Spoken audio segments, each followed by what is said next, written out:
আমাকে একটা গান শোনাও না, আমার ঘুম আসছে না। শোনাও না প্লিজ।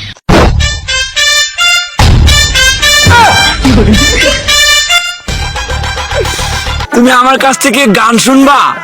জান, তোমার ঘুম আসতেছে না, তো তুমি আমার কাছ থেকে গান শুনবা, ভালো কথা। গানটা শুনে তাস করে মুইতে ঘুমায়া পড়বা, বুঝছো? অঙ্কে আমি যে তোমার গান কইতাম, আমি এক জায়গায় গান কইছিলাম, পরে 160 টাকা জরিমানা দিয়ে এসেছি, বুঝেছো? এখন আমি গান বলতেছি, তুমি উপস্থাপনতা করো আমার গানটা শুনে। তাহলে গানটা আমি একটু বলে ফেলি। তুমি কুতু কুতু দিও না, কুতু কুতু, তুমি কুতু কুতু দিও না, কুতু কুতু, তুমি কুতু কুতু দিও না, কুতু কুতু, কুতু কুতু কুতু কুতু কুতু কুতু কুতু তুমি দিও না, কুতু কুতু কুতু কুতু কুতু কুতু কুতু তুমি দিও না, কুতু কুতু দিও না, কুতু কুতু।